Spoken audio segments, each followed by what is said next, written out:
Okay, guys, so welcome to this session. So we are normally live on YouTube, so I'm really happy to be there with you. I'm trying to lead this session. So on consultancy and finance for our MSc MARRES Blue Manager students. So for this session, we have a jury which is composed of, I'm starting with David over there, so PhD student of Université Côte d'Azur with HRC. We also have Vincent Vieux-Ingracia working at the Métropole Nice Côte d'Azur. We have also Florence with Acri and Nature Dive, and myself that you know. So I will also be one member of your jury. For this presentation, we will have 3 students. We have Zoe, Alice, and we will finish with Céline. So Zoe is going to be on towards conservation action for the white-spotted eagle ray in the French West Indies. Then we have Alice on blue carbon controversies, and we finish with Céline on environmental, social, and governmental risk, ESG, identification and management of MPA. Okay, so let's start with you, Zoe. So normally we should be able to see you. Hi, Zoe. So do you have your little timer with you? Just to remember, you have 15 minutes, and then we will have also kind of 15 minutes for questions from the different jury members. Okay. If you are, I'm going to adjust your slides, and then we can. I have my flick-flack watch. I don't know how reliable it is, but hopefully it can take 15 minutes. Okay, well, that's perfect for us whenever you are ready. Okay. So, I was not expecting such a large jury panel, so it's quite impressive. But thank you all for being here and for taking this time to listen to us. So, as Crystal said, today I will tell you about a conservation project I worked on as part of my work experience at OFB, so Office Français de la Biodiversité, the French Biodiversity Agency, and I was actually in the Fresh West Indies antenna, located in Guadeloupe. So let's start. I will first give you some elements of context. So the species of interest, it's Aetobatus narinari, so more commonly known as a white-spotted eagle ray. So it's a species that is only found on the coast of the Atlantic from the southern US to northern Brazil, as well as a bit in sub-Saharan Africa. So it's a species that really relies on coastal habitats. So that makes it really vulnerable to a lot of anthropogenic pressures. So you have fishing, obviously, whether it is intentional capture or bycatch, as well as habitat degradation and coastal disturbances, which are real issues for this species. And to add an additional issue for white-spotted eagle rays, well, they actually have quite unfavorable life history traits. So they actually have quite a slow growth. They have a rather limited number of offspring, and the mortality rate for juvenile is quite high. So all in all, this led to the classification of the species as endangered under the IUCN Red List in 2021. So that was quite recent. Not that it was not endangered before, just that there was no data about the species, like it's the case for many marine species. And yeah, to give you an idea, it is estimated that the worldwide population of white-spotted eagle ray has declined by 50% in the last 30 years, so quite a drastic decline. And so that's how this conservation project came up, because of this urgent need for conservation actions for the species. So to give you a bit some geographic location on where we're gonna be today. So basically my job at OFB, I was located in Guadeloupe, but I was working on the whole French West Indies. So that's 4 islands. So you have Guadeloupe, Martinique, Saint-Barthélemy and Saint-Martin. So it's quite a broad territory, and that's also territory on which the conservation project I'm going to tell you about is focusing on. It is important to notice that you have very different legislation depending on the territories. It's not only for environmental stakes, but like everything is different, whether you're in Guadeloupe or in Saint-Barthélemy, because you have different status.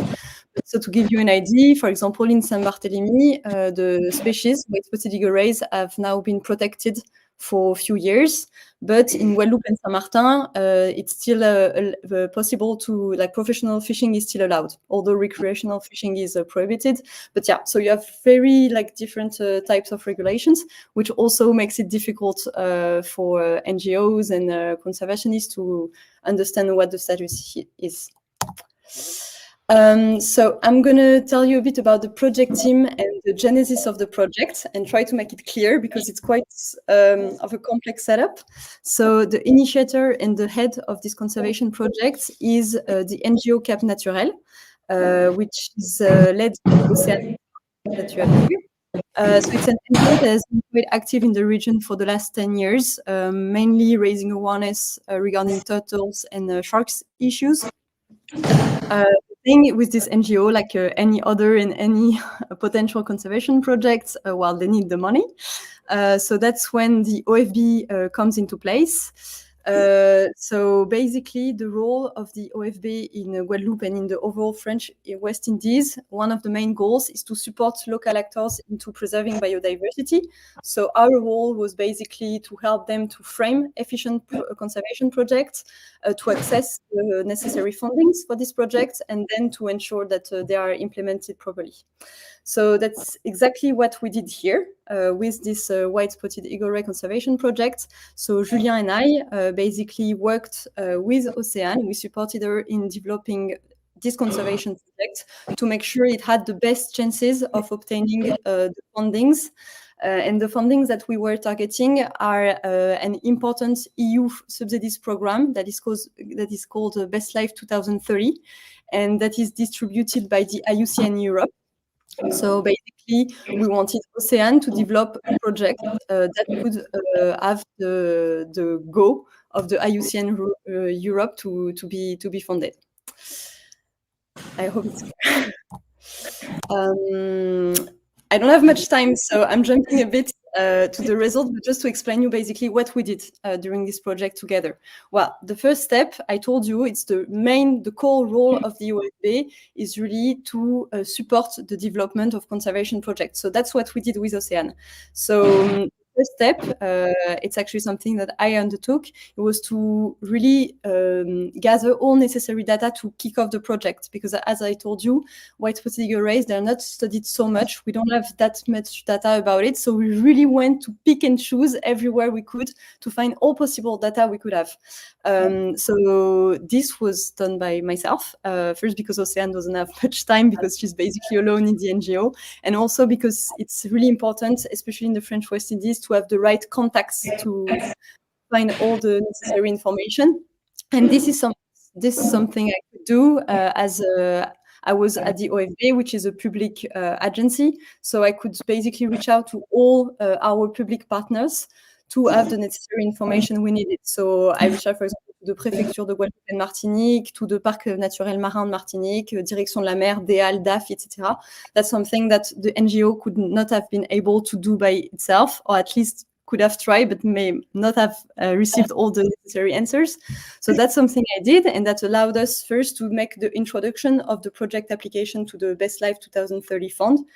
And also, that was one stone, two clicks, that it was also allowed me to develop the context section of my report. So that was quite convenient. So that was really the first step that I worked on. And then really came big part of this project. It was to frame and phase these conservation projects. So basically, Océane and I, we knew we wanted to do something for white-spotted eagle rays, but everything was possible. We knew we wanted to have something like a regional strategy for the whole French West Indies for the conservation, but we didn't know how we wanted to do it. We didn't know with whom, when, what pressures specifically we wanted to address, which activities we wanted to carry out. So what that kind of data we needed, additional data. So basically, that's really a long work. It took several weeks and even months that we worked on together to really, based on the initial data that I had collected, what we need to do, what we still miss as information, etc., to really frame make the skeleton of this conservation project, which we are then going to send to the IUCN for validation and to so we can be granted with the fund.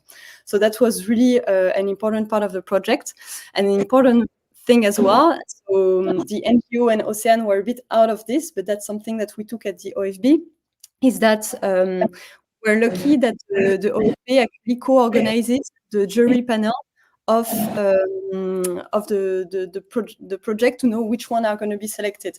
So there were 2 phases. The first phase, like the first selection round, was in April. So it was sort of pre-selection, and the second round was actually last week. And so during these 2 rounds, we were actually able.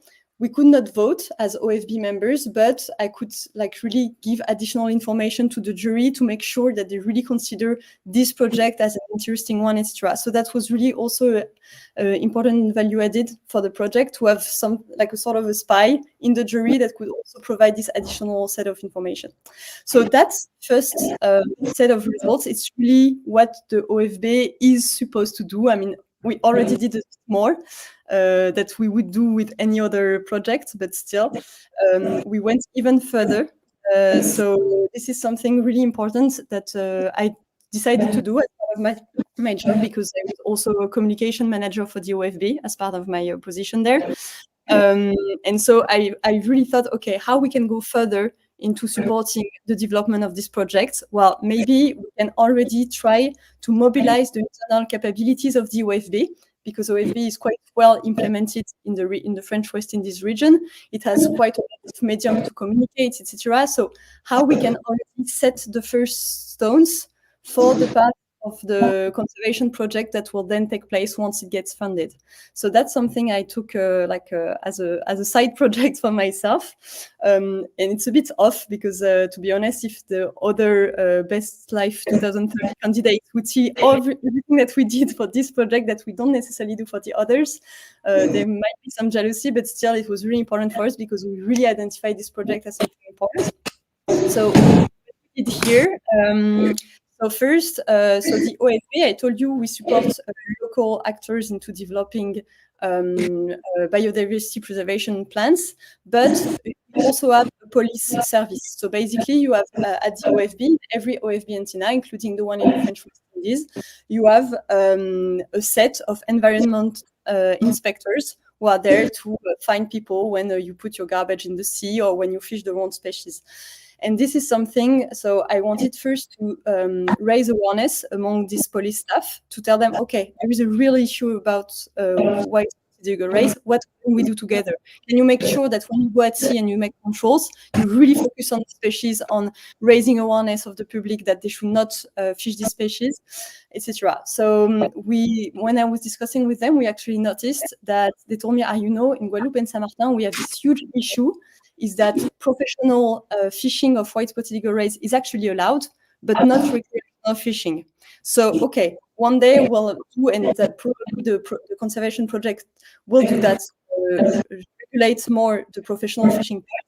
But for now, what can we do? We can already make sure that people are aware of the regulations regarding recreational fishing and make sure that they are not fishing any kind of rays. Actually, it's not even white-spotted eagle ray only. So yeah, so we developed this sort of support that we distributed in fishing centers and various types of various places, where we actually inform people of the legislation and that they cannot fish anymore white-spotted eagle rays and what they should do if they fish that. So that was quite first, it might seem a bit easy, but that was an important step and a long work also. But yeah, because this had never been done before in the region. So that was the first important step. And then the second thing that we did with the OFB medium was, okay, beyond like leisure fishermen, how can we raise awareness in general about this species? Well, we're actually lucky that the OFB has some media presence and has some budget as well. So we developed some Instagram posts for the OFB page, because it has quite a lot of followers as well. Usually they only talk about terrestrial species in the French mainland. So we're okay, for once we're going to talk about something in the overseas territories, and which is a marine species. So we try to raise awareness of this species. And as well, I initiated a collaboration with the sportswear equipment provider Decathlon. So basically, the idea was like, okay, we have a huge issue with coastal disturbance, especially with tourism and marine sports with this species, because people, they see the rays, they chase the ray, they try to touch it, etc. So we're going to inform people. So we, in every shelf, in diving, swimming, sport equipment at Decathlon, we put some posters explaining basically what are best practices regarding the species, why you should not touch it, why you should not feed the white-spotted eagle rays, why it's important to conserve it, etc. To start a bit raising awareness on the conservation issues on this species. So that was a bit like the additional stuff that was done by OFB on top of the Best Life 2030 application itself. To go quickly, my flick-flack is telling me that I don't have much time left.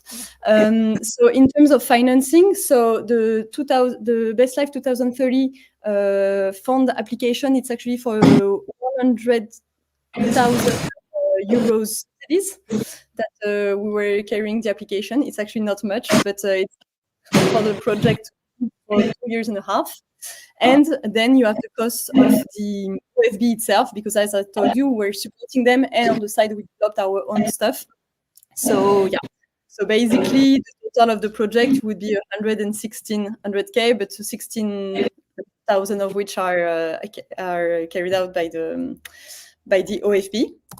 And to give you a little idea of the timeline, because I think it's really interesting also with the project to take a step back and see where we are. So basically, during the whole time I worked at the OFB, it's basically this blue part that you have here, which I call a bit like the phase 0, so the pre-project phase, so to say, where we developed the project application to the funds, when we started to set ground and communication with some applications, where we added the jury, etc. So that's really the first phase. But then, well, now I won't be there anymore, but will be even more in the hands of the NGO of Ocean. You have the 3 next phases, which will actually be really the big bulk of work coming up, which will go from, hopefully she will get the subsidies and she will have to answer in 10 days from now. And then it will be the beginning of the actual implementation of the conservation project, which includes some data collection stages, some sharing stages at the end, etc. And it will end at the end of 2026. So quite a long project ahead. To conclude and give you some bit broader view elements of what happened here. So I will say that there is a lot of energy that's been put on both sides for this project, both on the NGO side and the OFB side, mostly mine, to be honest.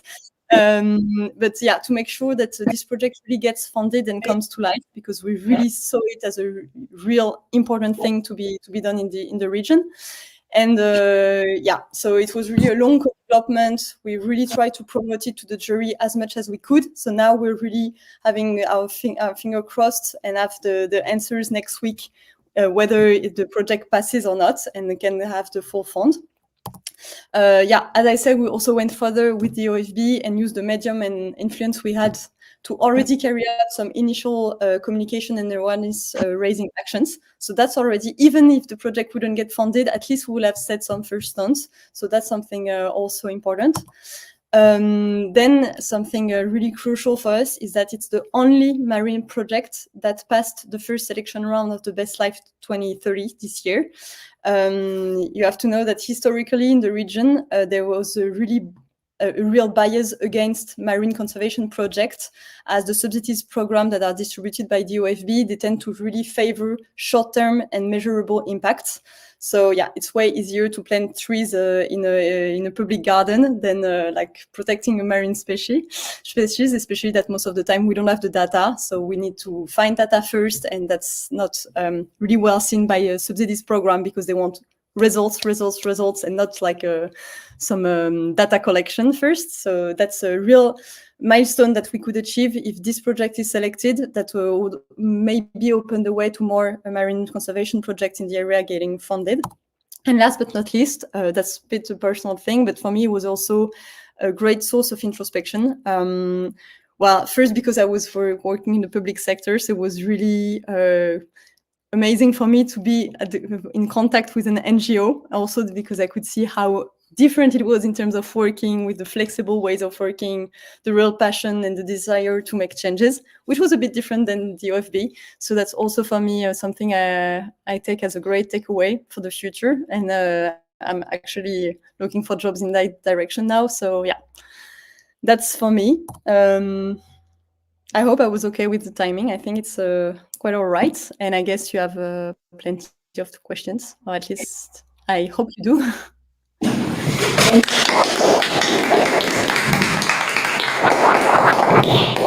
Thank you, Zoe. Yes, for sure. I'm pretty sure our jury members will have some questions. Of course, the other side. Okay, so let's start with you, David. Yeah, so first of all, great presentation, was super nice, like very understandable, everything super good. And so the organization OFB, like, so they support conservation actors by getting funding for them. Did I get that right? Partially. Yeah. Yeah. So the thing is, we were also while I was there working on a sort of guidebook to tell local actors to which fund they can apply, because the thing is, when you're in the overseas territories, you have so much money. I was so surprised. You can't imagine. Like, you have probably will decrease in the next years, but right now biodiversity, it starts to be a hot topic, and we get so many funds from the EU, from French government, from like even like private companies, etc., that want to organize juries and fund projects. So we have all these funds, but the thing is, the people locally, they don't know about them. So our role is really to connect them, to like make sure they get the grant, and also to connect them, to tell them, okay, now there is this this opportunity for you to get, I don't know, 200,000 euros. So first thing is that you know that it exists, and second thing is that we help you to get it. So basically, that's the idea of the job. Yeah. Okay, yeah, because like then, because my second question would have been like that, if you're only looking at subsidies or other funding possibilities as well. So like, for example, private funding, but since you say like you have an overflow of money there, that's probably not necessary at all. Yeah, it's mostly public. First, because I think there is at OFB, even when I did it with the collaboration with Decathlon, whenever we talk about private, it's a bit a touchy topic. Like there is distrust, sort of. So we prefer to rely on public fundings. We know where it comes from, why it's done, etc. So yeah, like 99% of the time, it's public fundings. Yeah. Did Decathlon, did they give money as well? Maybe No. You said that, but maybe no. Okay. No. The idea is it was to contribute. I mean, it's also a brand that wants to, to make a greener image like any other else. And so the idea was also a bit that we provide them with some material that helps them to also, raise awareness. For them, it's also good. And for us, it was also some free support, like a communication support. So we just paid for the printing of the other things. So that's okay. Yeah, because like that, I know sometimes. Oh, sorry, go ahead. I didn't want to interrupt you. No. Okay. What I want to say, so yeah, because like sometimes like that happens. Like I know that for species like rays or like turtles, like these are super nice flagship species, for example, for sponsorship. So that's why I thought like maybe Decathlon would be like, oh, let's put some money there, like in as a sponsorship. But and so for the other part, the awareness raising, do you have some sort of metrics there, like if that was successful, or did you measure anything there, how successful that was, this operation? So, well, the thing is, it was put into place just when I left. So I don't have the results, but the idea was to have some tracking also from Decathlon. We gave them a matrix with some questions, and for example, do they have questions in the store from customers to their staff? So we also have a list of question and answers from the staff, so they can train them, and in case people ask questions, like how can I go further, they can provide them some QR code towards NGOs to get some further information, that kind of stuff. So yeah, basically that was it. And sorry, your question was, maybe I lost a bit myself in the way. If you have, yeah, sorry, go ahead. No, sorry, it was. The question was if you have some sort of metrics, if you measured anything in terms of success. Exactly. Yeah, so yeah, basically that's it. I mean, it's mostly informal, but we still have some KPIs. But it will be the results will be available at the end of the year 2024, because you need some time also to see the results. So yeah, I mean, I will have been long gone by then, but hopefully the people after me will do something out of it. Okay, cool, thank you. Awesome. Yeah. Okay, so I continue. Thank you. I begin with maybe curiosity questions. Did you have the opportunity to see this species in the natural field? Okay, so it's actually a species that is quite present in the French West Indies, and it's like, for me, it was the biggest nightmare. I've never seen it, although I was snorkeling and diving all the time, but people around me saw them like all the time. I was just for the story, every Monday after work, I was going for a swim, like around the coast with my flatmate. And once in 8 months, I didn't come. And he was like, I saw two white-spotted eagle ray, the species you're talking about in your report. I was like, you're kidding me. So no, I never see any of them. But people see plenty of them. From what I was told and from the initial data we collected, it's also interesting to see that the frequency of sightings really decreased in the last decades. Like, I mean, we know at the worldwide level that, I mean, there are less of them, but even like tourists and diving operators, etc., they notice, they tell us, okay, yeah, it's true. Like 20 years ago, I could see so many more. And now, like, I see like one every 2 or 3 times when I go diving or snorkeling, but not much. Okay. And the second curiosity question is about the natural predator. What is the natural predator of the species? Human. No, actually, in the French West Indies, you don't have much. You could have some shark species, which is quite weird because they're the same family, but still. But in the French West Indies, you only have a lemon shark, which is not a threat for white-spotted eagle rays. And you could have, I heard about some barracudas that sometimes could attack, but it's quite rare because they're still quite big. And I mean, barracudas, they're like at most 2 meters in the area. So actually, it's a species that doesn't have really like a top predator in the area. So it should be quite safe. So it's really only the like human threat. Okay. And for the project, do you have some feedback of the population about that project? You can talk with us about talk with them about the project, about the conservation guideline or the conservation project with the population. I didn't understand the question. I'm sorry. It's a bit. I heard it from far. Did you have some feedback of the population about this category of conservation projects? Of this type of conservation project? Yes, exactly. Well, the thing is, at OFB, at least, it's the first time we were helping to finance something like this. So we don't have that much data, or we don't know much yet. Then the NGO itself had tried in the past to do something similar with turtles and sharks, but never really had the funding. So it was mostly like raising awareness. Not really like conservation action plans, because in the action plans I didn't have much time to go through it, but it's also to have some no-take zones, like delimited the no-take zone in the area, to prohibit any kind of fishing, etc. But yeah, so actually we don't have much. We don't know much. It's a bit like a premiere kind of project. Okay, so at least this. So the population are not aware of that development of projects? They are not aware of that? The population, you mean the people in the French West Indies? The population of the island. No, to be honest, marine wildlife is not so much a topic, which is something really weird I found out when I arrived there. There is, it's very true in Martinique, a bit in Guadeloupe.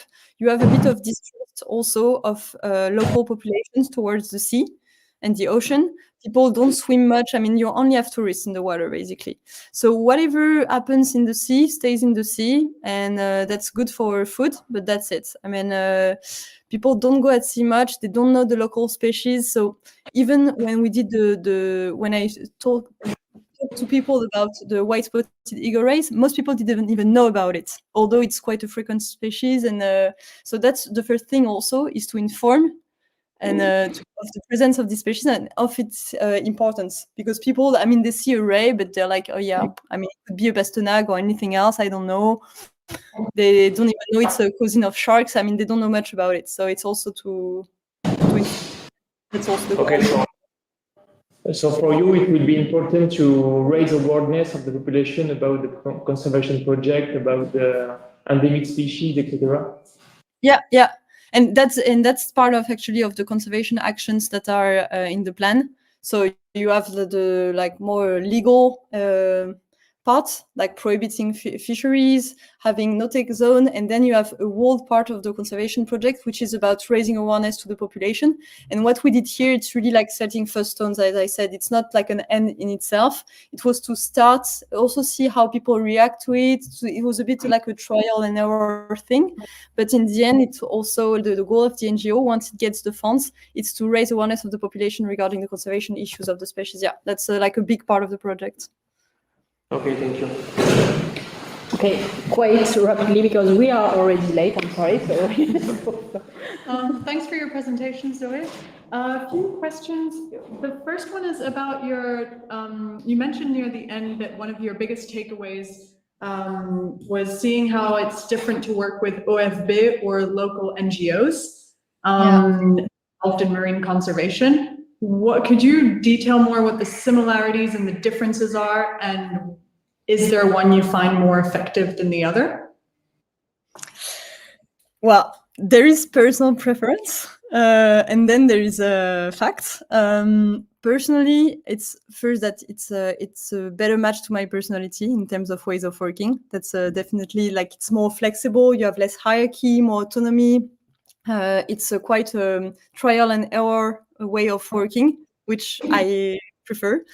And which, to be honest, then if I take a step back, for me, in terms of conservation projects, it's crucial. You cannot work the way an agency like OFB does and try to do conservation project, because OFB, you prepare something from 10 years, and when you're absolutely sure it's perfect, then you go for it, but you're completely stuck in what you developed. You're not going to adapt on the way, etc. So that's also why I think it's really important that those projects, they're carried out by NGOs that the OFB helps to finance, and not the other way around, like not the OFB doing its own stuff.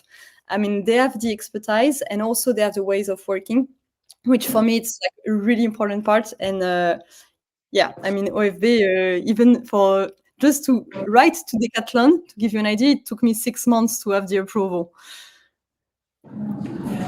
And to be honest, the posters, they did not really get, like, we did not go through the whole hierarchy, because I would have needed 1.5 years to get the validations from everyone. So we were just, you know what, it's a local initiative. It's just in Guadeloupe and Martinique. We do it, and we'll see what happens. I should not say that because I know it's recorded, it's on YouTube, so please. Yeah, okay. Basically, in terms of ways of working, I think it's, you have to possess this NGO mindset. Otherwise, I don't see how it could work. I mean, it could work. That's my personal opinion. Yeah, okay, thanks. And to dig deeper into OFB's role, you mentioned in your report that this was the only marine project that had submitted for funding. Do you have an idea of why, and any recommendations you would give for there to be more marine projects that get funded? So that's something so basically the thing is, for those programs to get the subsidies, it's really you have need to check every line, and basically the line is, are you able to give us results within 2 years? are you able to kick off the project without requiring additional data? Are you able to focus on a specific area of work which is clearly delimited? So that's the kind of questions that you have to answer as a candidate for your project. And when you have a marine project, like none of those actually make sense. I mean, of course you need additional data. You cannot just go, I don't know, because other projects we had with the Best Life 2030 fund, we had in total 11 projects that were pre-selected, and only one was a marine project. And the 10 others, it was like, okay, we're gonna like put some more trees in this area, or we're gonna like, basically it was always planting trees somewhere, like the different type of trees, but basically that was the idea. And I mean, of course you can take a picture. Okay, see, there is no tree. Now in 2 years you will have trees. They will be this big. We know we're going to put this kind of essence, etc. Here, I mean, it's so blurry, and we know we want to capture the species, but we don't know exactly where it is right now, where it will be in 6 months. So we need to like gather additional data before actually starting to do conservation action. So that's really the issue, and that's what we hope with this project. We think we managed for the first time to have, even if we cannot guarantee that the population will increase by X%, this we cannot do, but we can say, okay, at the end of this project, fishermen will be more aware. Marine parks in the area will have this species in their mind when they develop new regulations. The general public also will be more aware of the issues. We'll talk to the diving operators, boat rental centers, etc. So this we can say, and for the first time, it's a project that managed to have like concrete KPIs that can be completed by the end of the project period. So that's a little trick that we found, and that makes it work. And that would be our recommendation, I think, for the future. When we have like other marine projects, we would definitely say, okay, you cannot say you're going to save the species. We know it's not possible. So have some small milestones in terms of addressing anthropogenic pressures, and that will work. But that's the first. Yeah, so those are like bottom down recommendations for the projects to recommendations for the projects to adapt. Do you have any top-down recommendations for OFB to maybe tailor their application procedure to make it more inclusive of marine projects, not just terrestrial projects? I would have so many. The thing is, it's the application themselves. I mean, it's never done by OFB. It's always done by European agencies. So you have the IUCN, for example, but it could be another one. And that's something also that we worked on during the project, because we were also a bit victims of the thing, saying like, yeah, but how do you expect our NGOs or like public actors to answer those questions? So we also give them feedback regarding those points, and they tell us, okay, so maybe next year or next like other fundings projects will try to change it. But unfortunately, like for us, we didn't have the hand on it. So we hope it will change. Will it? That's the question. I mean, it's a big, international programs, and it's not that easy to change those, unfortunately. Thank you, Zoe. Yeah, sorry, we really have to finish up. Perhaps it's more like also personal question for you, I would say. Mine is more like, so what was the main perhaps obstacles you face for these really professional projects? One. As it's short, you can say one or two. The public sector, definitely. I'm not the best ambassador. I think there are many amazing things that are done. For me, what I witnessed really as a real obstacle for me is the inertia. Whether I'm reaching out to Direction de la Mer or to the DEAL, I mean, they might answer, but they might not, like ever. You can like ask again, you might never get an answer. Like you ask for validation, you might have it, you might not. You might know why, you might not know why. I mean, it's everything is really slow, and somehow you have to go with the flow, but it can be really frustrating, especially for me. I mean, I want to make things change and fast. That's also why I decided to follow this master, and yeah, I want to see improvements and to make sure I'm actually useful for something. So when you tell me, yeah, maybe in 2 years we'll do something, so for me, that's the main obstacle. And that's also why, I know I don't want to work like that way anymore. I want to, make sure, we try. If it doesn't work, that doesn't matter, but at least we would have tried, and we'll then try something else. So that would be the obstacle for me, yeah. Cool. Well, thank you, Zoe, once again.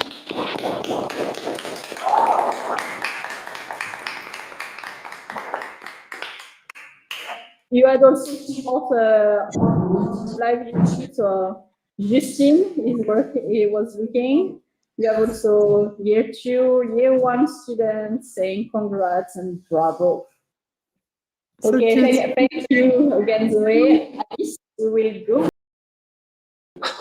Okay, so we are back, and we are going now to start with the presentation with Alice.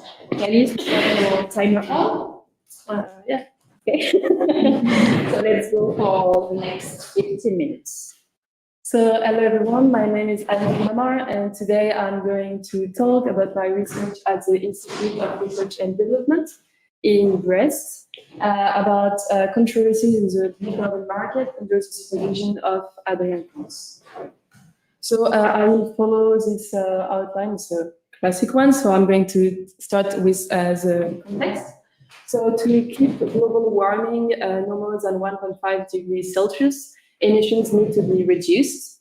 And in this context, more than 17 countries have set a net zero emission targets by 2015. And to reach this goal, they will rely on CO2 removal strategies to offset emissions through nature-based solutions.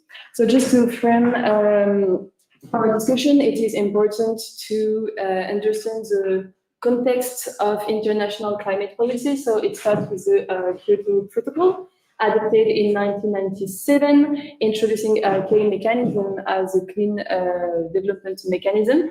And built on this, the Paris Agreement, and particularly the Article 6, facilitates international cooperations on carbon tradings and emphasizes the need for robust accounting mechanisms to ensure environmental integrity. So my research is focused on voluntary carbon market, but what is the difference between voluntary carbon market and regulatory carbon market? So in the voluntary carbon markets, an organization, a company, or even an individual can choose voluntarily to sell for project developers, but to buy, purchase CO2 offsets for companies voluntarily, and it's not this market is not regulated by government or international bodies. So the voluntary blue carbon markets referred to as the blue carbon ecosystems. So in the literature, we can identify 3 blue carbon ecosystems: mangroves, seagrasses, and salt marshes, as you can see here on the graph. And the blue carbons refers to the carbon stored into the biomass and sediments of coastal wetlands ecosystems. And these ecosystems are identified in the academic literature because they can sequester from 3 to 5 times more carbon than terrestrial forest for equivalent area. Okay, so we can see on literature in the press some critics, and that raised several concerns, including its credibility and usefulness. For example, in January 2023, The Guardian published an analysis based on scientific papers on various programs concerning the credit offsets. And the investigation revealed that over 90% of their compensation credits are likely to be ghost credits, so not really useful or not sequestration any carbon.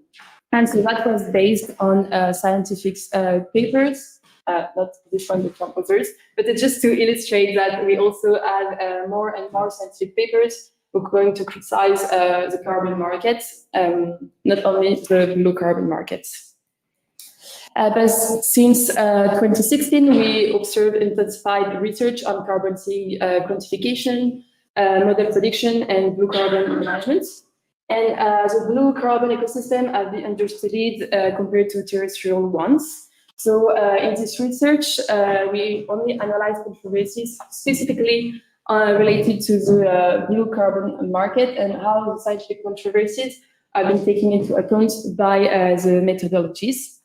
In this article, we are not going to question scientific positions regarding the usefulness of the voluntary carbon market. It's really only on the controversy of how the methodology are working. So our research use quantitative and quantitative analysis. So we have 3 types of data. The first one will be articles, based like the scientific articles on the blue market controversies. The second one will be interviews with different stakeholders from blue carbon markets. And the last one will be the methodologies developed and published by 7 standards we identified.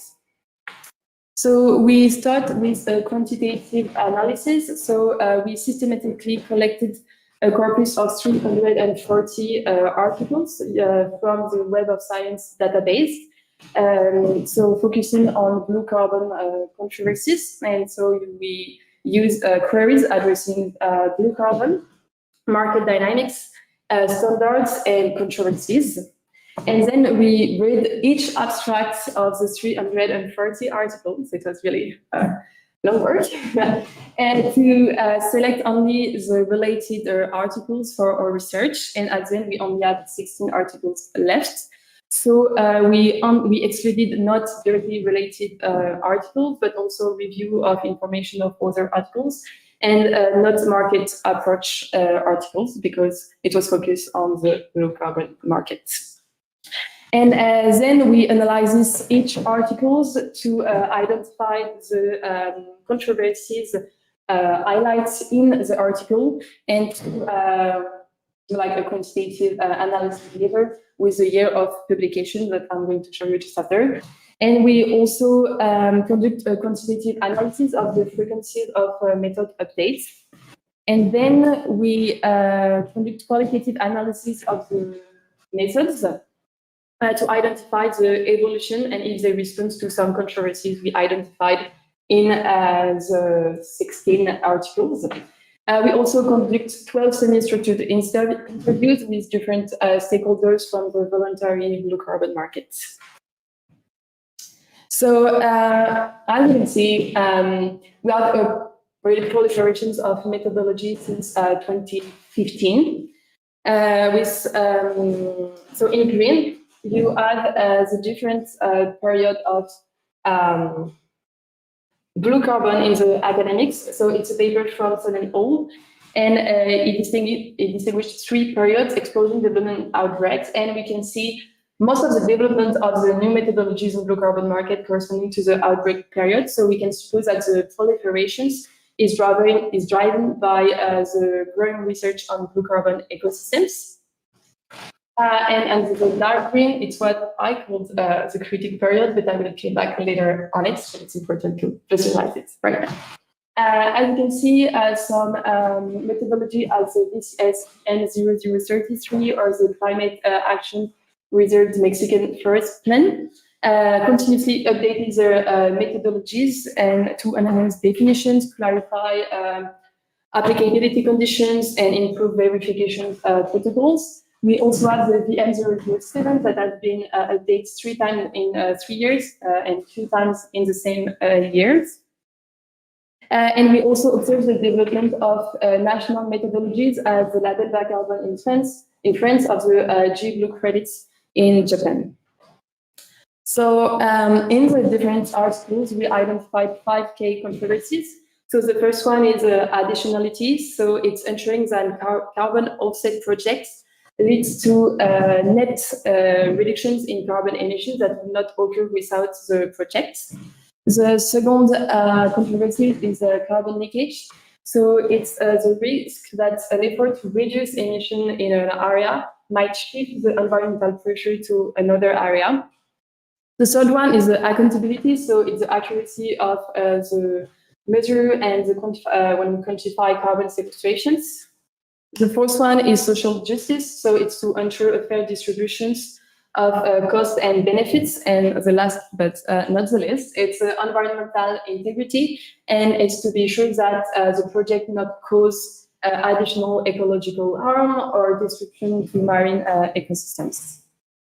So as you can see, so that's a graph with the different controversies, paper trading controversies per year. And as you can see, the frequencies of the articles discussing these controversies has really increased in the last years and have tripled between 2016 and 2022. Almost 70% of the paper talk about environmental integrity and 63% about additionality. So that's our two main controversies. And the third one is accountability. Social justice and carbon linkage are a little bit less discussed in the article. So as you can see, the papers are really published at the beginning of 2020, maybe 2021. That corresponds to the critique period I showed you just before on the dark green.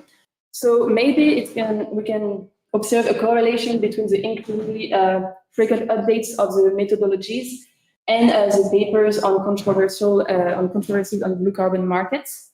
However, it is important to notice that in the methodologies, they don't refer to any of the articles we identify or to any of the scientists who published these papers. And for example, in the American Carbon Registry or the VN007, in the bibliography, they have zero scientific paper. So they just based on good practices guidelines or handbook, but not on scientific papers. So I'm not really going to develop this one, but it's just to show you how much this ecosystem of voluntary blue carbon market is complex, and the scientific has key positions. And we can observe a lot of cross contributions between the different actors. But if you have questions on it, I will come back later. That's we're running out of time. So now we're going to discuss these results. So we've seen really a proliferation of methodologies, and that can be dangerous for the credibility of the carbon markets, because it can cause market instability and difficulty in evaluating the project. And that's going to affecting investor confidence. And that's what I wanted to illustrate by this quote from one of the interviews. So there are two pitfalls. The first is the potential disparity in credit quality. And the second is the difficulty for credit buyers to distinguish between different certificates, because when we have too much standards and methodology, we don't know which one we can choose, which one is the best. However, it also can be a good point to have different methodologies, because each ecosystem has its own specificities, and sometimes it's just global methodology. And for example, the methodology labeled bad carbon is focused on seagrasses. It is the same for the G blue credits. It's focused on algae, which is not yet recognized as blue carbon ecosystems. And so it can be interesting to have specific methodologies for specific ecosystems. But it's also interesting because these two methodologies are national ones. So from governments, and as I said, it's a voluntary carbon market, so it's not regulated by any governments, and that can be a way to try to regulate the carbon credit, voluntary carbon markets by developing their own methodologies. But we still have some issues that persist in the methodologies. So they continue to improve their updating, they're trying to improve their definitions and then the monitorings. But for example, in the VM0033, between the first version and the second one, they improve definitions and criteria, but they are more laxist on monitoring frequency, because it was every 10 years and it passed to every 20 years. So it's a lack of clear and consistent guidelines. Moreover, in one of the interviews, a scientist explained to us it was complicated because we need to find balance in methodology. Because if we have a really strong methodology asking a lot of monitoring, it's going to be really expensive. And it's still a market, so the standard has to sell in methodology. But if the methodology is too expensive to apply, nobody is going to use it, and then the standard is not going to make money, and then it's not a market anymore. So they need to find a balance between a strong and scientific methodology, but not too expensive that it can be used by the project developers. So yeah, complicated to find a balance. The third one I would like to talk today is the inclusion of local populations, because really often the project developers are coming from Western countries, but the countries of the projects are more in developing countries. So we've seen in the literature that the bottom-up approaches that incorporate human nature interactions are more successful, and they need to adjust the projects to local needs and should preserve traditional practices and provide alternative benefits like jobs to local communities. So we really need to ensure through the methodology that is not the case, actually, that the project is ecologically effective, but also socially acceptable. And to come back on the specificities of each ecosystem, so mangroves, grass, and salt marshes, they don't work in the same way. And really often the methodology is the same for for all the ecosystems. So it is a bit tricky. I think we need to continue to work on, but we don't have a lot of information on salt marshes or seagrasses as we can have for mangroves, because we have a lot of paper on mangrove, but not a lot on salt marshes.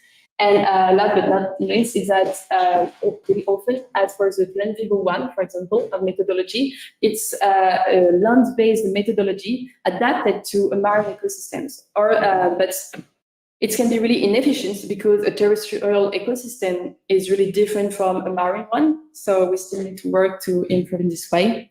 And the first thing one of our hypotheses was that it was a lack of dialogue between scientists and standards. And this hypothesis has been confirmed because we see it's really two separate worlds, even if there are some interactions. Just to illustrate, when we do the interview with the standards, they say, oh yeah, we know we have some papers that criticize us and about controversies, but we have people which working on document tracking systems. So we're working with the scientists, and when we're talking to the scientists, they're like, oh, the standards never contacted us. We send our papers to the standards, but we don't have any answers from them. So it's really sure that it's if the standards work with some scientists, it's not with the scientists that raised concerns and controversies about their methodologies. So I think it's really interesting. Yeah. So we need more collaborative network and maybe a space where the standards and the scientists can discuss and try to improve the methodologies. So I identified two limitations in my research. The first one is that the interviews are not representative. It was like definitely a question of agenda because we don't have time to do more than 12 interviews. But in the next weeks, I'm going to continue to interview scientists, project developers, and standards. So because I think it really helps us to read all the controversies, but also all the relationships between the different stakeholders to interview them. The second limitation is the use of equation-based methodologies, because when we're using queries, we're choosing the words we're going to associate it with other words.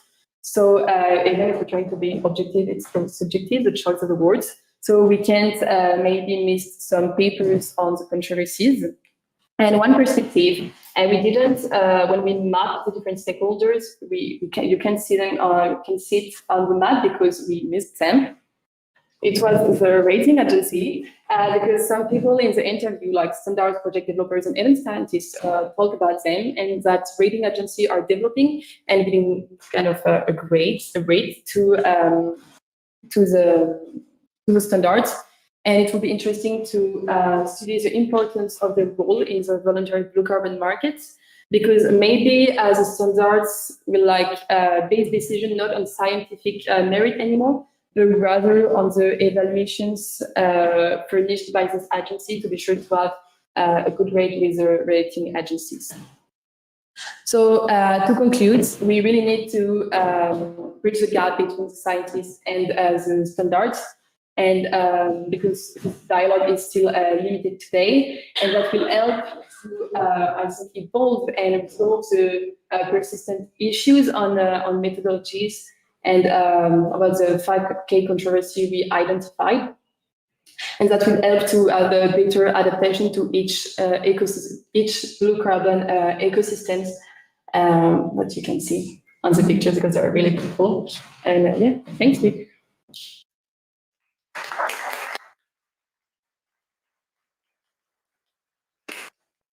Well, thank you, Alice. Okay, let's start with this one. Yes. Perfect. Thank you for your presentation. It was really interesting. I actually have loads of questions. I'm probably not going to have time to ask all of them. I'm going to start with the methodology questions and we'll see if we get further. So if I got it correctly, you mentioned you did a systematic literature review? Or was it a systematic literature review or just a regular literature review? No, we first part. collect a corpus. Yeah, okay, got you. So not on that. Okay, then I'll ask about the interviews.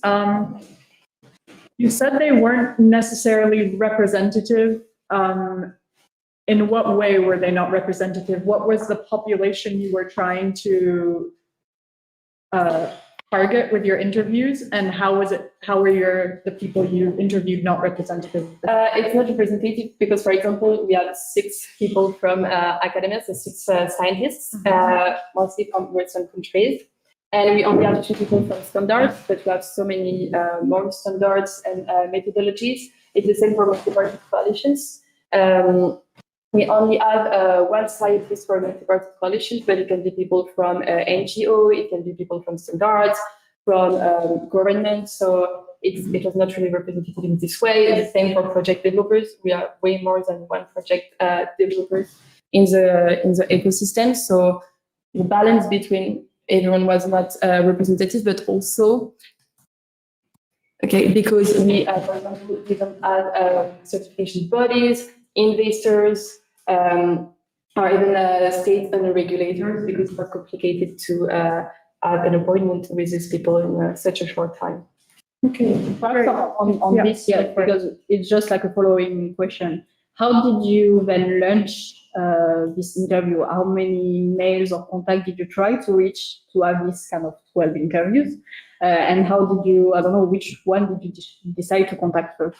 So with my tutor, we create a base of with the names and the different scientists. So first we try to reach the scientists of the papers we identified to have a review, and also to know if, because we have a schism in the scientist community. All the scientists are not agree on the same method to calculate sequestration or the same race and everything. So we start with the scientists, and then my tutor has a lot of contacts, so that was really useful. And then I also just contact people on LinkedIn. So I think I sent over maybe 30 emails or message on LinkedIn, and I have 12 interviews and more to come. Nice. Yeah. No worries, that's a good question. If you could go back 1 or 2 slides, I can't remember. Yeah, on this one. Do you have an idea why you think additionality was the first controversy that was really cited in the literature compared to the other ones? Because a lot of scientists don't believe in it's just an hypothesis, but how I can read it, it's like a lot of scientists don't believe in carbon markets. So for them, the first one is like, think your projects, you try to restore project, but that's useless because the project's not going to sequester more carbon than if the project was not here. So I think that's why it's maybe first controversy to appear in the papers. Okay, great, thanks. Do I have time for 1 more or pass on? Well, we can pass on. Yeah. Okay. Yeah. Okay, go. Thank you. Thank you for to make the choice to write a scientific article. So it's different. So I have a scientific questions about that. And can you go back on the method?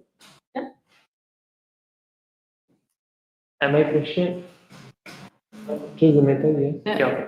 And the quantitative part. Yeah. So you said that you have just 16 data. So for you, it is representative? Well, at the time I wrote my paper, it was only 16. Now we have a little bit more. We have over 15 articles. Okay. or 50, sorry, articles. Is it representative if it's the only articles we can find? I think so, yes.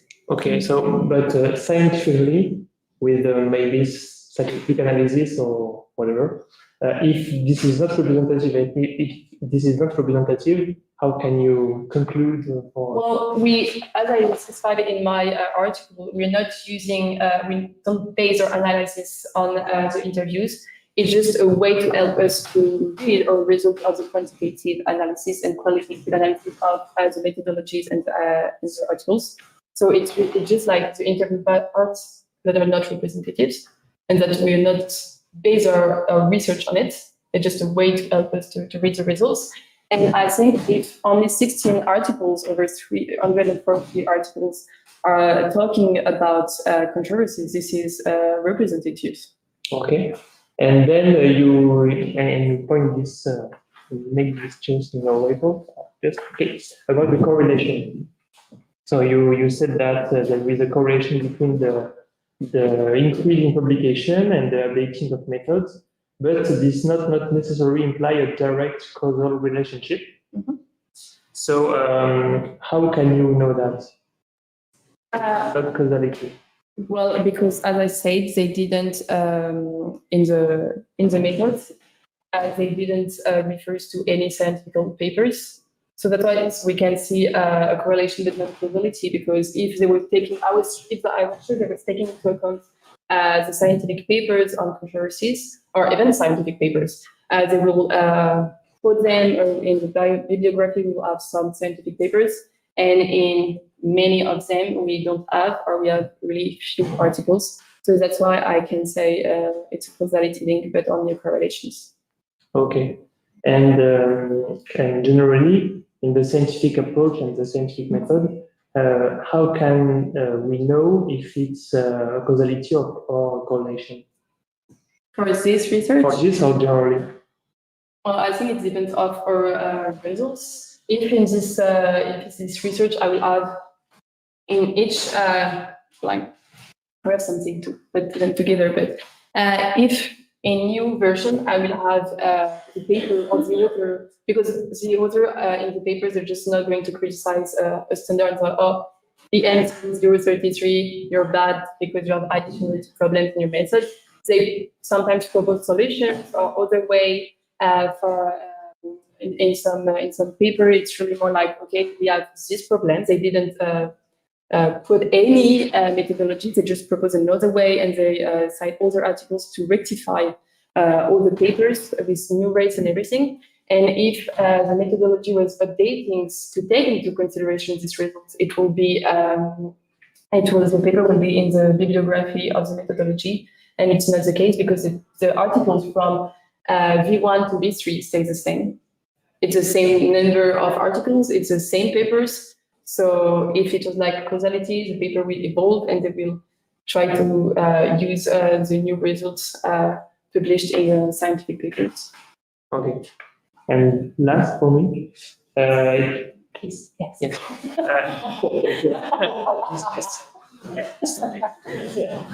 It's about the carbon sequestration. Can you explain what it is and what on scale? Okay. I don't have the graph here to. Okay, so it's important to difference, like what we're going to sequestrate. It's what's going to be stock, freeze, if I can say, in the sediments or the biomass of these ecosystems. So the ecosystems are going to, I'm not sure the word in English, but they're going to capture carbon, and then they're going to sequester it. So, for example, they can capture over 30 times more than terrestrial forests, but they can sequestrate only 3 to 5 times. So it's important to make the difference between the capture of CO2 and the sequestration of CO2. And the CO2s are going to be really blocked and captured in the sediments and the biomass of these ecosystems. So they just take the carbon and say, It's mine. Well, it's a little bit more complicated, but it's different for each ecosystem. That's my question. Biologically, Yeah. how it's work. Well, it's different for each ecosystem. For example, for marshes, it's the one I know the best. So they're going to capture the CO2, and then it's going to a part of the CO2 is going to the roots, and that's going to go to the sediment of the soil, and that's also going to depend of if it's mud, the sequestration will not be exactly the same as if it's seagrass or submarshes. So because of the waves, or because it's really different of each ecosystem. I would take like an hour to explain each, but they're going to capture it, and on the roots they're going to put the carbon and it's really simplified by and the roots, sediments, and the biomass, and it's going to sequester and it's going to stay for thousands and thousands of years. It's a really, really long period, more than terrestrial forests. Thank you. Yeah, so like actually, like just following on that, how do you see like the problematic of permanence, like how long it's actually, because you say like for thousands of years, but that like if I come like and destroy it, like after 10 years, it's not there anymore. So how do you see the problematic of like, for example, giving carbon credits? So I'm able to sell carbon credits because I was able to sequester that amount, but I need to prove somehow that in 50 or 60 years, or like potentially even more, it should be still like in the stock, should be still there. I see it, or the methodology is it? No, look, it's more like a personal thing, because it's like it will be. It doesn't matter about the methodology. Will always be a problem. Like we cannot see the future. Methodologies included different scenarios with potential fire or I don't know, a tsunami or anything. From my point of view, it's one of the biggest problems, specifically because the time to monitor it's longer and longer from a version to another. So if you monitor every 10 years, I think it's easier to see if the project is still here. If you monitor every 30 years, as in some methodology, it's a real problem. And after discussions with different scientists, a way would be to sequester carbon during your credits, and the rate of carbon you already capture and sequestrate thanks to your project, then you can sell the credits. Because right now, most of the time, you're going to sell the credits on the potentiality of the potential carbon you're going to sequestrate. And I think a way to fight against the permanence controversies will be to sequestrate first the carbon and then to sell the credits. But then I could still destroy the seagrass bed and the carbon would be emitted at some point. So then I had a surplus of carbon in the atmosphere at some point, no?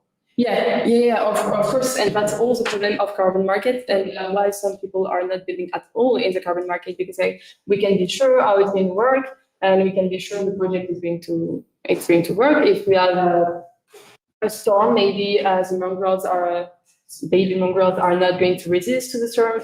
So yeah, that's a main problem, and that's why it's just my point of view on the blue carbon market. I think it can be really useful tool, but it must be seen as co-benefits of restoration projects. We need to restore projects because it's important, because the co-benefits of submarshes are so important. For example, they're like nursery for fish, they're helping for nitrates, they reduce waves. So they're providing so many ecosystemic services, and then they sequester carbon. And that's when super lucky, and then we need to continue to protect them and to restore them. And yes, we can sell credits to have more money to protect them. But I think today it's more like we're going to implement a restoration project, we're going to make money, and we have co-benefits. I think it's more like we have ecosystemic services. It's really important. We need to protect them. And because of that, we're going to have a protection and restoration projects. And if we can, we're going to sell credits. Yeah, so that's kind of like, I mean, I don't know if you saw Nikita's presentation earlier. That's kind of like, I mean, with these ecosystem credits, that would be just like to take a holistic approach and go away from just one service. So this is pretty much what you're advocating for as well now. Okay. And then there's so yeah, for accountability, so which like we experience, this is like the hardest part, like how to really measure like what is the sequestration potential, what's actually sequestered, and like yeah, then also the permanence. So how would you see it, like if we, let's say, like, so because like it's a voluntary market, so no regulations. So either we can go the way that there's a lot of regulations, right? So it's very strict. We have specific methodologies. You either follow them, then you might be able to get your credits, or not, and then you will not get financed. Or, I mean, a lot of articles I read, for example, like they advocate for make it like very loose in terms of like that there's innovative potential, like, you know, innovations coming, like how to measure actually like carbon sequestration, how to measure, for example, like, yeah, the growth rates and all that stuff. But for this, we need less regulation, right? Because then it would be really specific on for each case, so we can throw away every blueprint. Would you, in which direction would you go? In a regulated and not regulated markets. Yeah.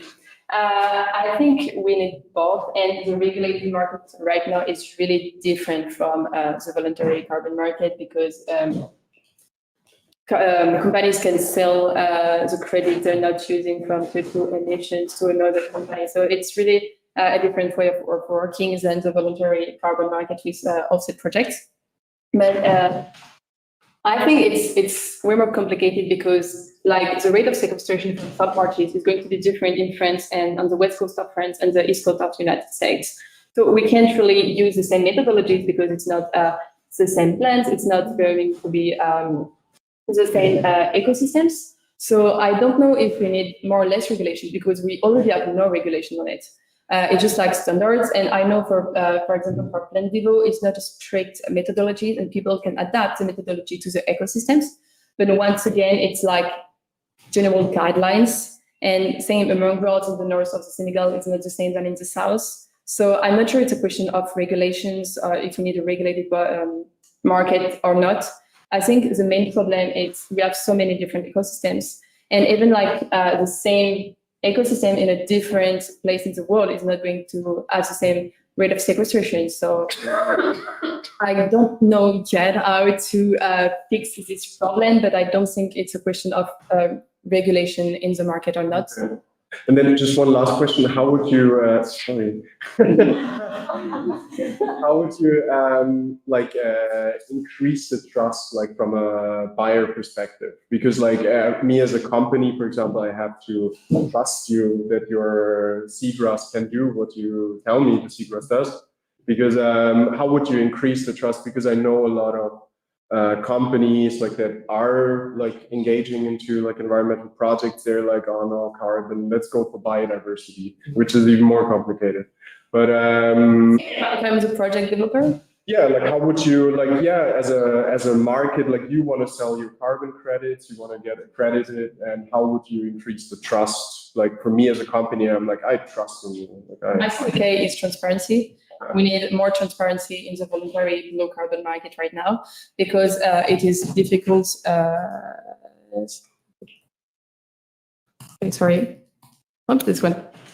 It's really complicated, because we have so many stakeholders, like the investor going to finance the project developer, and so we have a lot of people, and it's difficult to have access to the data from the investor to the certification body, from the standards. So I think we need more transparency, and like every data would need to be public, even because for scientists it would be interesting to have data from mangroves in Senegal, from mangroves in Thailand or Southeast Asia. So I think it would be really interesting to have free, open access data from everything. It will really help for credibility and trust, because then we can check, and it can be reviewed by scientists. Because if I keep everything secret, or if you give me money because I say, oh, I'm going to do a project and the money is going to help local populations to construct a new school. So that's amazing. I want to invest in your project, but how can I know if the money is really going to the local population to build a new school? I don't know, and I'm never going to need. So I think it's really transparency and communications. thanks. Cool. Okay. Last question for me, more like also personal opinion. it's just like it's a professional project. Why did you choose to work on this project, and what did it bring you up to now? Because I know you're still continuing today.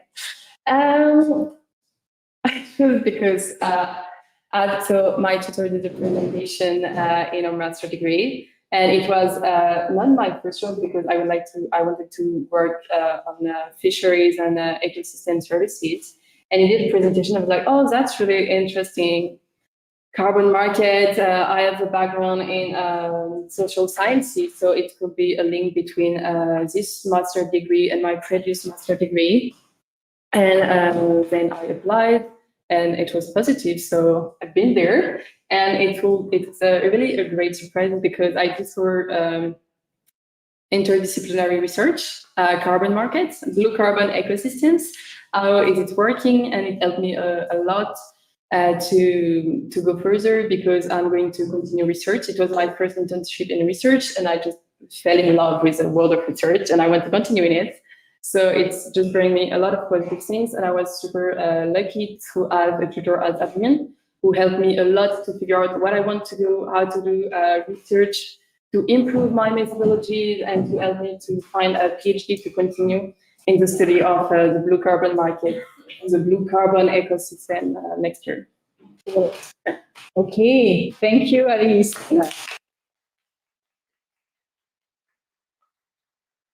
Just for your information, you can look on the YouTube channel. There is a lot of people also. Like Margot, Justine, Fabian, Nicole also all here. Lovely guys. Okay, so we're going to move on with normally Céline. Let me...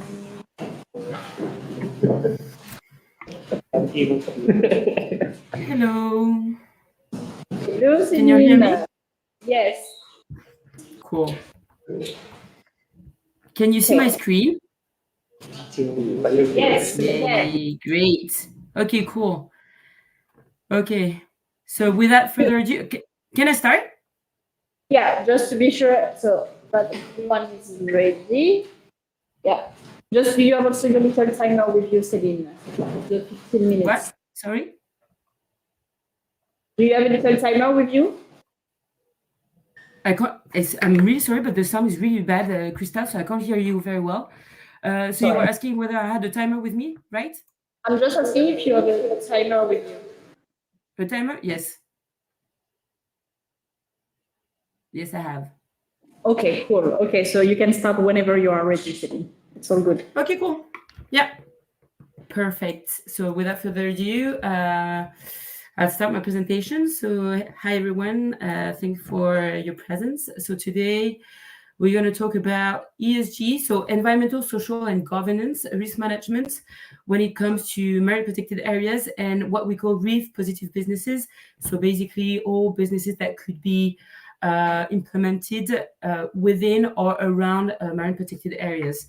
I did my professional project with Blue Alliance, which you are probably familiar with, and I know that a lot of other students actually did their professional project with them. So it's not a big surprise that I was also part of the team. So basically the context of the mission, so Blue Alliance, what they do is that they co-manages marine protected areas in the Philippines, Indonesia, and Zanzibar. And yeah, so that's their main job is really to co-manage marine protected areas. As you may know, marine protected areas, MPAs, that are considered as being a very effective tool for restoring ocean biodiversity and associated ecosystem. However, so far and nowadays, we assess that 70% of these MPAs are not able to achieve the conservation goals, and that is due to several reasons. But one of them is actually their ability to find the financial resources to properly manage or efficiently manage MPAs. Why? Most of the time because traditional revenue streams such as government grants, they are not reliable and they're insufficient, and so they don't have the sufficient enough fundings to manage MPA well. So that's why MPA managers today, they are turning to self-financing mechanism or other innovative financing mechanism. And that's the case for Blue Alliance. So that was a long introduction, but just to come back to Blue Alliance. So that's the reason why they actually decided to develop innovative risk-positive businesses in and around MPAs, because they want to get the benefits, like the profits made by these businesses to finance the MPAs. So that's a way for them to create tangible revenue streams. However, to be able to develop these positive risk businesses, which I'm going to describe a little bit more afterwards, they still need to find fundings and financing. So that comes from public and private finance funders. And most of the time, these funders, these lenders, they have requirements when it comes to minimum environmental and social safeguards. So basically, they have expectations from MPA managers when it comes to environmental and social risk management. And this is detailed in what they call ESG policy, so environmental, social, and governance policy. And this policy, they have to be complied with by the MPA managers or those risk-positive businesses managers. So basically, Blue Alliance, still going back to them, they are expected by the lenders that they get in touch with to implement this ESG policy or to be compliant with this ESG policy. So they are expected to address any environmental and social gaps with the expectations of these lenders. And so basically what I did was that I was hired by Blue Alliance as an external consultant to identify these environmental and social gaps. So basically the remaining environmental and social risks for the MPAs and for these businesses. And I was asked to come up with action plans for all of them in order for them to fill these gaps. So I actually already started a little bit on the objective of the mission. So I had to identify and organize environmental, social, and societal risks for a given list of projects, MPAs, and risk-positive businesses. I had to design environmental and social action plans addressing these gaps for each of these projects. And I had two secondary objectives, which were to contribute to the fundraising strategy and to help identify potential funders. But I'll come back to that. I didn't really have time to tackle these objectives. So the projects that were concerned, so we had like the 3 marine protected areas that they co-managed in the Philippines, in Indonesia, and in Zanzibar. I had ecotourism projects as well. So there's a whole entity dedicated to overseeing ecotourism activities for Blue Alliance that's called Blue Wild. They also finance or they take part in a project that's called an underwater room in Zanzibar. They also work with a private company offering a slow travel liveaboard in Indonesia. Aquaculture, I had to address or to cover a sea cucumber project, as well as a mangrove crab project. The sea sensorium I'm covering at the moment. I haven't done it yet. And then, so it's basically a visitor center for people to have like a really great experience with what's under the sea. It's a way for them to raise the awareness of the visitors of the MPAs. And then a fishery improvement. So basically that was a small scale, a project working with small scale fishers and then processing the fish to sell that to high-end clients. The core team, so it was Nicolas Pascal, that we may know, who's the CEO of Blue Alliance. Me, the external consultant, was supposed to work with an intern, but actually left before the end of the mission. That is at the end of the month. He left in April. So I started working with Romain, who has been hired to become the Blue Alliance internal Mr. ESG. And I had regular interaction with the other directors of Blue Alliance. So Angie, the conservation director, Gary, the ecotourism director, and Arnaud, the chief operating officer. So basically the one overseeing all that was enforcement and surveillance at the MPA level.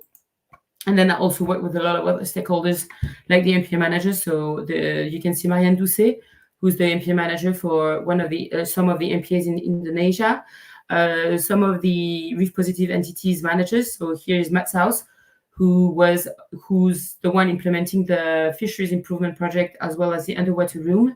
MPA staff, obviously, as well as lenders, donors, and auditors. I worked a lot with, or actually, they had a lot of they had a lot of impact on my daily work, the auditors, because they were asked by lenders and donors to check and control what has been done internally within Blue Alliance in terms of ESG. So they had a lot of queries, and they were asking a lot of questions, and I had to answer their questions.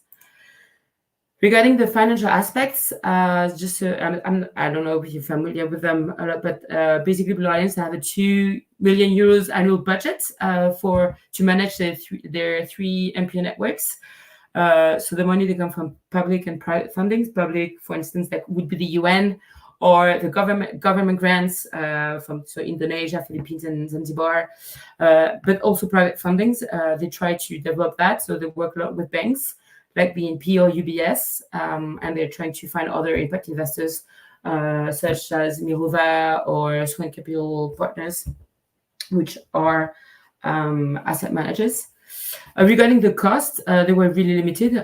It was desk study, so I basically worked from home. And the immediate cost was my monthly fee as a consultant. There were also hidden costs associated to the time spent by the directors and the managers to share information with me. Some of them I had a lot of interaction with, so that to spend quite a fair amount of time on answering my questions. Sorry for that. Sorry to them. But it was basically it was a rather limited. It was not a very costly mission for Blue Alliance. So in terms of results, so basically, what did I do after these 3 months, a little bit more than that, working for Blue Alliance? So I covered 3 countries, so Philippines, Indonesia, and Zanzibar. I conducted 14 formal interviews just to gather information, because in order to do these risk assessments and then to come up with the action plans, I had to gather information from the field. So I had formal interviews with people on the field, from or outside of Blue Alliance, and also a lot of informal discussions with the MPA staff, directors, or even people working for Blue Alliance, but in Europe, like Olivia Grubenman, who's a former Blue manager and is today the communication manager for Blue Alliance. So I have a lot of talks and exchanges and email exchanges with people within and outside of Blue Alliance. What did I do in the end? I actually I produced 11 environmental and social risk assessments. So 11 because I covered 11 different projects. So the 3 MPA networks, the 2 aquaculture projects, so sea cucumber and the mangrove crab, the fishery improvement project. I'm counting on my fingers, but that must be it. The ecotourism business, the underwater room project, the Nomad Archipelago, which is the liveaboard in Indonesia project, and then eventually I will do by the end of the week, the Sea Sensorium. And also I will do that for a blue carbon project. I hope that I will have time for that. But you will see with the timeline that I will continue working for Blue Alliance anyway, so I should be able to catch up if ever I don't manage to finish everything by the end of the week. And then I designed a 10 environmental action plan that they'll have to implement eventually, especially if they want to get the funding from private lenders like the BNP. Most of the work that I conducted over the past 3 months were actually at the request of BNP Paribas, because they're getting funding from them. I covered 4 sectors of the blue economy, so MPAs, obviously, aquaculture, fisheries, and ecotourism, but tourism related to the ocean. I didn't include really the blue carbon because I don't really know what to fit that in, and I haven't done it yet, but yeah, maybe 5 if we want to include the blue carbon. Throughout the 3 months, I had to actually amend or design new internal procedures and policies for Blue Alliance, because what I realized, and that was actually when I took part in granting processes. So I mentioned the one from BNP Paribas, but there was also another one with the UN when I first joined. So for these granting processes, that are very specific expectations from Blue Alliance, especially in terms of internal procedures and policies. And these were actually related to some of the risks that I identified and some of the recommended actions that I came up with for like in some of the action plans. But then I actually designed and amended some of the internal procedures and policies, such as the human resources policy. I developed from scratch the environmental and social safeguards policy, which is basically their internal risk management procedure. I come up with the stakeholder engagement plan procedure, so basically how they should interact with all the stakeholders on the field, etc. So these were for the results. So regarding the timeline, so I was supposed to, so I started early April. For the first couple of days, I actually reviewed the existing work because they had like former action plans done for other old granting processes. So I reviewed them. I kind of like took what was still relevant, and I also reviewed the literature. So basically, I had a look at all the tools that were available online for risk assessment, especially when it came to risk assessment specifically for marine protected areas. So I can mention like the tools from the global, the Blue Action Fund, which is a private German fund to finance marine protected areas. Tools from the IFCs, the International Finance Corporation, tools from the World Bank, etc. So I could analyze what was like the gap between what was already in place within Blue Alliance and what was missing. Had an unplanned task, which was the fact that to provide answers to Deloitte in the granting processes. So they were actually there was the UN asking Deloitte to review all the internal processes and policies in place and to make sure that they were aligned with the expectations. So Blue Alliance was aligned with their expectations for the granting. Then from mid-May until, no, sorry, that was a mistake, but from mid-April until mid-May, I did the assessment and of the environmental and social risks, and I started on the design of some action plans for priority list of entities. So the priority list was the one all like the entities that were supposed to be financed by BNP because they needed the information by mid-June. So until mid-June, then I reviewed and amended what I had, like the work that I had done over the previous month, in order to have a final risks assessment and action plan ready to present to BNP. And from now on, I'm working on the remaining projects like the Blue Carbon at this time that were not part of the priority list. And then, as I mentioned, it's supposed to be I'm supposed to continue working with Blue Alliance over the summer and maybe even later on. We'll see. We still have to define the conditions of my contracts. So what was not delivered regarding the initial objective were the short-term objective 3 and 4. So basically, I couldn't deliver a description of the new financing mechanisms and a list of possible funders, which is a bit of a shame. So why wasn't I able to do that? Well, first, not a lot, but some obstacles and limits that actually identified at the very beginning of the mission, but still, I mean, you know that you will face problem, but it's really hard to when you're like working and you have like deadlines coming up to keep your your head above the water and see like a little bit further. But anyway, so some of the obstacles that I can mention, the fact that there were several changes in the list of priorities, so I had to do a lot of back and forth on the projects, and also had troubles accessing the information or the documents that I needed to do the risk assessments, or getting access to some of the interlocutors. That was due to the fact that I didn't go on the field, and it was a little bit hard to build a relation of trust so they would provide all the information I needed. The intern taking a break in April when I thought we would be two working on the project was also kind of like a downside of it, or a shortcoming, but it's all right. And then I had also new tasks that were not part of the initial scope of intervention, such as answering inquiries from auditors.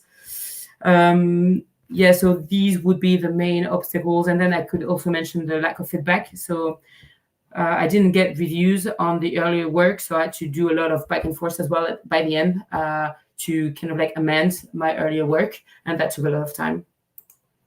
But still, there were very positive impacts when it comes to my my professional projects. First of all, it helped me learn a lot about the mechanism of blended finance, which Blue Alliance is supposed to be at the forefront of. I understand way better the functioning of how it works with marine protected areas and all the challenges when you want to the daily management of MPAs. I also have a deeper knowledge on blue sectors that we actually studied during the year. So that was really interesting. So fisheries, aquaculture, ecotourism. I really understand better all the risks associated with these sectors and understand a lot better all the scientific aspects of it. I got accustomed to ESG risks assessment and mitigation tools, which is great, especially if I want to keep working on that. And then it also helped me build connections and networks, especially with the people on the field. So that is really interesting, at least on my side. And then for Blue Alliance, I help them strengthen their ESG risk management system and policies and procedures.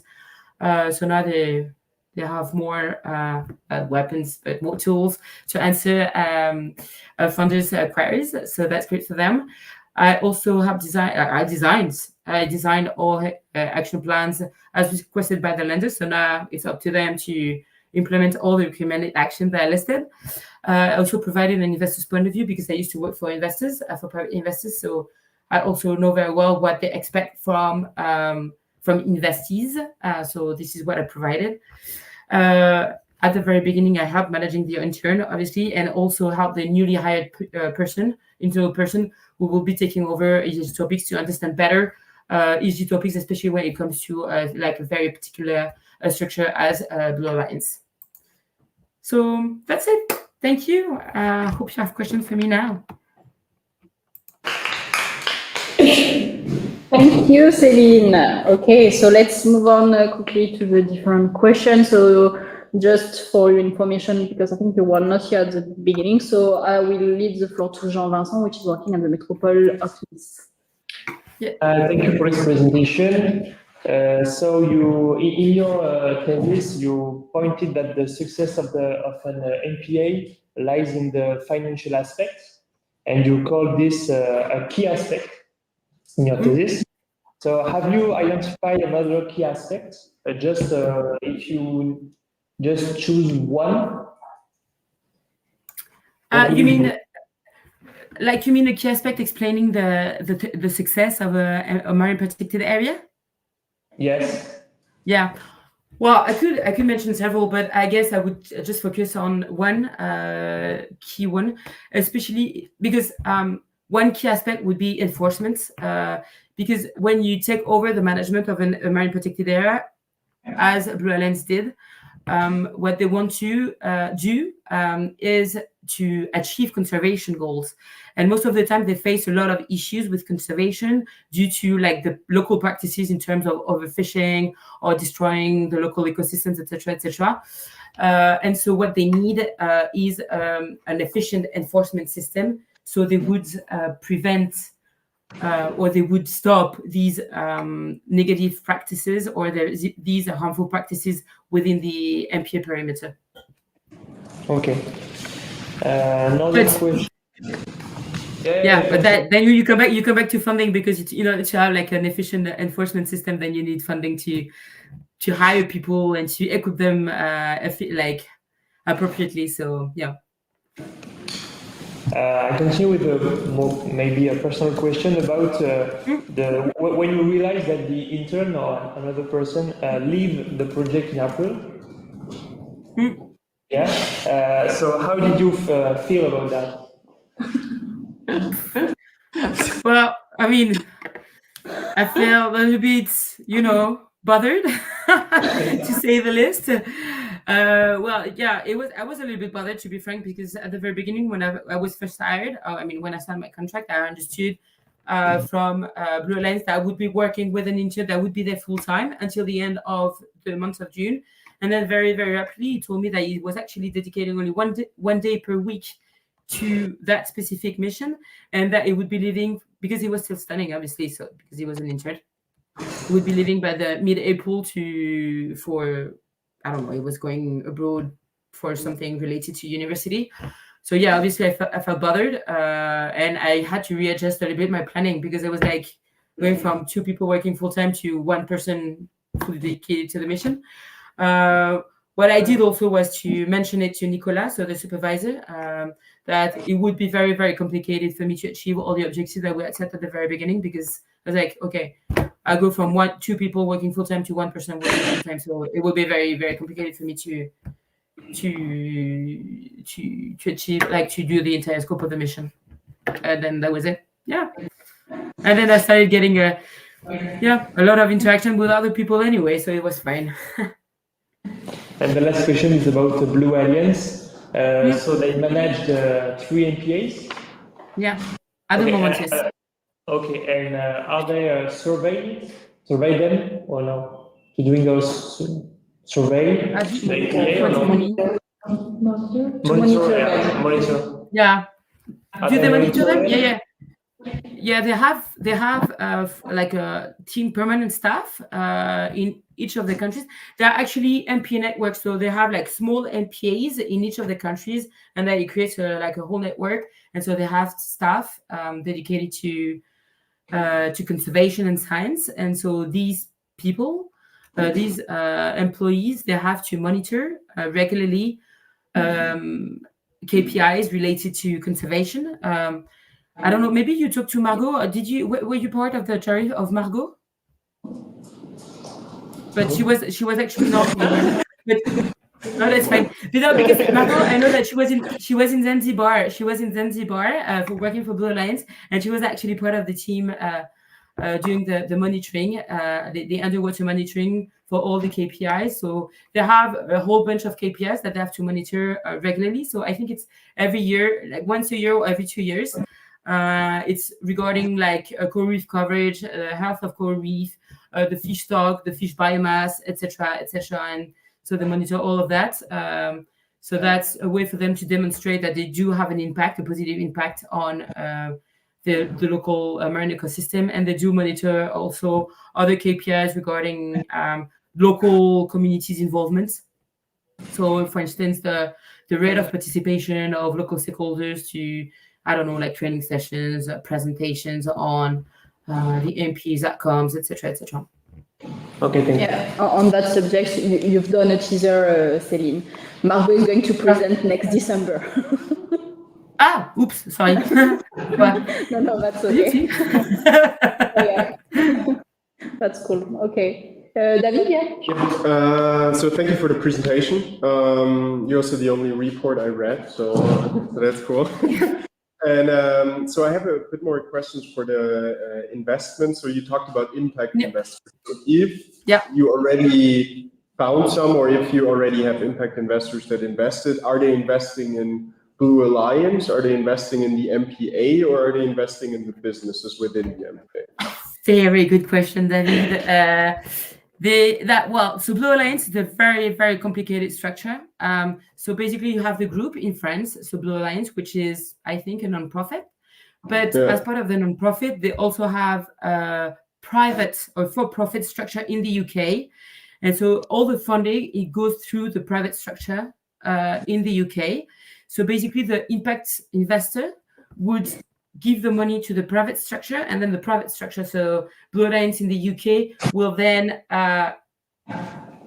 they work with loans, kind of. Well, it's very complicated. I'm not sure I have time to explain like the inside and out of the function of it. But so basically, the private structure in the UK, then they dispatch the funding to the MPAs and also to the businesses, like the for-profit businesses that they are also implementing.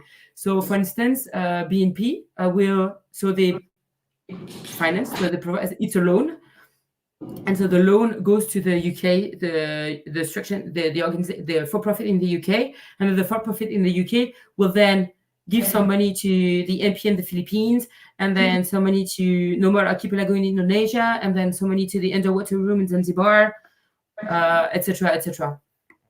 Okay, so that means like that Blue Alliance is invested in the businesses within the MPA structure. Yeah, well, so they are either invested, so they either take shares, they are taking a little bit of ownership of the business, or they grant a loan to the business, and then they have to repay the loan. Okay. So like meaning that like, so because the impact investor, they want to get their money back, I assume at some point with a return. Yeah, exactly. So, but that is depending on the financial improvement of Blue Alliance, right? Yeah, exactly. Okay. And then for the impact, because the interest rate, they can vary according to the achievement of some specific targets. So that's the reason why they call them impact loans. And the impact targets are not on the businesses, but on the KPIs that they are actually monitoring at MPA level. So the surface, like the recovery of coral reef, the fish stock recovery, etc., etc. Okay, that's cool, because I didn't know, like, because I only know the NGO part of Blue Alliance, or like before it was a Blue Finance. I don't know if they had it already back then. But so meaning like actually like Blue Alliance is kind of like an investment fund with a portfolio of MPAs. Yeah.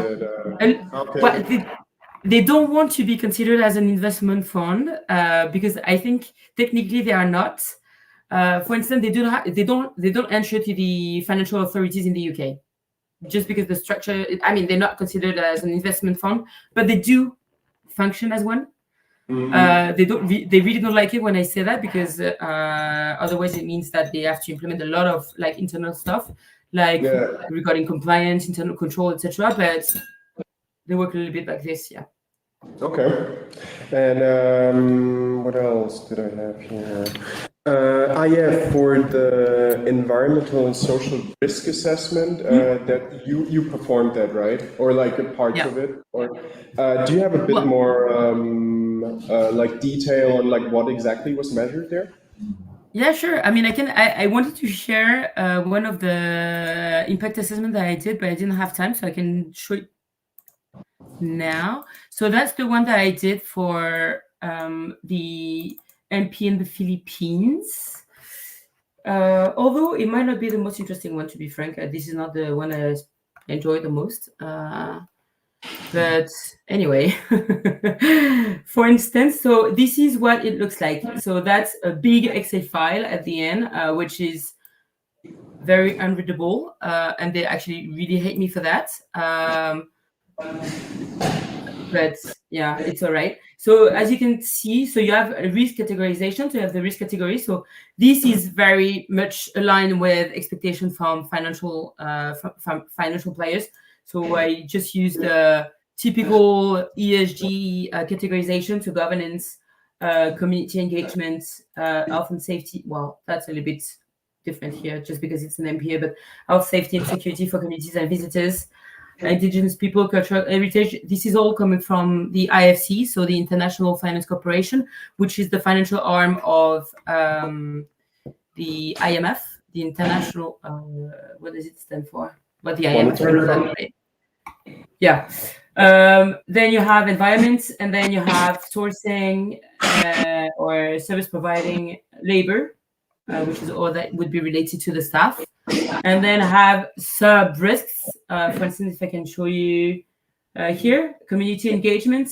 So the fact that they don't have a formalized stakeholder engagement plan, I describe why it is important, what's really in place at the MPA level, and then I assess the risks associated to it. So here, for instance, I assessed that it was a moderate risk, because although they don't have a formalized stakeholder engagement plan, they know very well the stakeholders in play, like the local stakeholders. They do have a lot of interaction with them. They have a community manager as well as part of the staff. They organize a lot of presentations, sessions, etc. So I assessed that it was not that big of a risk. I do have a scale for the risk assessment. It goes from low to high. So you have low, moderate, substantial, and high. And that was actually like the very first part of my work for Blue Alliance was to come up with that scale, because we didn't have that at the very beginning. What can I show you? What else? For instance, restriction regarding the use of marine resources. That's what we call economic resettlement, because they implemented no-take zones within the MPA network. So basically, the local fishers, they couldn't go into these no-take zone to fish. So that could create a lot of tension. That's also why it's a moderate risk. It's only moderate. Why? Because before implementing the no-take zone, they actually asked the local fishers and the local authorities what was their opinion regarding the no-take zones. So it would have like it would minimize the impact on them. So yeah, that's the kind of example that I can share with you. If you want to go to labor, I don't know if you're interested. I don't know how much time we have. Oh, that's a substantial risk.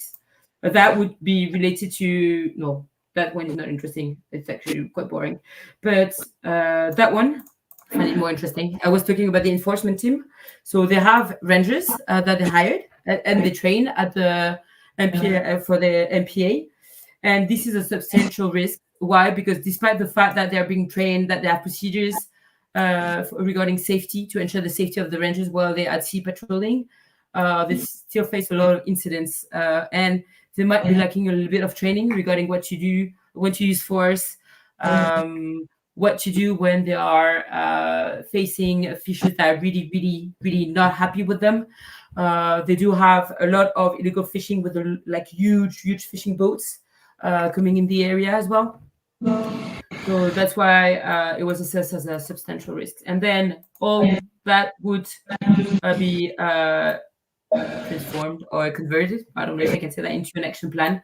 So for instance, that would be the actions to be implemented when it comes to to labor, you see to surveillance. So they have to implement all these specific procedures. They have to implement as well a occupational health and safety plan because they don't have it at the moment, etc. Cool. Yeah. Thank you. Yeah, a lot of details. Okay, Florence. Yeah. They really hate me. They really hate me now because I did that for like all 10, 11 assessments and action plans. Thanks, Céline, for your presentation, and challenging project to have to focus on 3 different locations in 3 countries. How do you have much knowledge or understanding of the ecological communities of the 3 different MPAs? Not really, to be frank. And I didn't really focus on that just because I was looking at the impact of the activity on the environment, on the local communities, on the staff, etc. I was not really looking at all that was related to conservation efforts. I did say something that was me not being very specific. That was because sometimes when you implement an MPA, you have a negative impact. That is, you just relocate the pressure outside of the MPA. So that would have needed me to, I would have needed to know a little bit more about the ecological aspects of, I don't know, the marine ecosystem, etc. But to be frank, it was a really complicated to find information regarding this. And even the people on the field, they didn't really know much about that. It's really easy to find the positive aspects of implementing marine protected areas, very less so to find the negative impacts associated with marine protected areas and all the negative impacts on marine ecosystems. So no, I didn't really look at that into details. Fair enough. Then to focus maybe more on the policy side, because you said you helped draft the policies. Yeah. Were they similar between the 3 MPAs? Were you drafting it based on the same thing, or were they very adapted based on local conditions? What was your kind of process of having the? Well, all the procedures and policies that I drafted or that I developed were at the group level. So it was not specific to the location. Although in all the risk assessment and the action plans, I said that it has to be adapted to the specificities of the country. And that's particularly relevant when it comes to all that would be the management of natural resources that you do, that you need for just the, like your daily management. For instance, when we talk about wastewater or waste management, sometimes some of the businesses, especially, they had they faced more risks when it comes to wastewater management, for instance. example, Nomad Archipelago. So it's a liveaboard, and they have their own waste water management system on the liveaboard, on the boat, and they have to comply with, or to be compliant with, the local legislation in Indonesia. So I had to look as well at that a little bit, to understand a little bit better what were the requirements or the expectations from the local legislation. Okay, cool. Thanks. I guess Christiane will take over. Well, just the last question, because we are over time. I know that again. It's more so perhaps a personal way, but it's more because you say that you gave them all these action plans.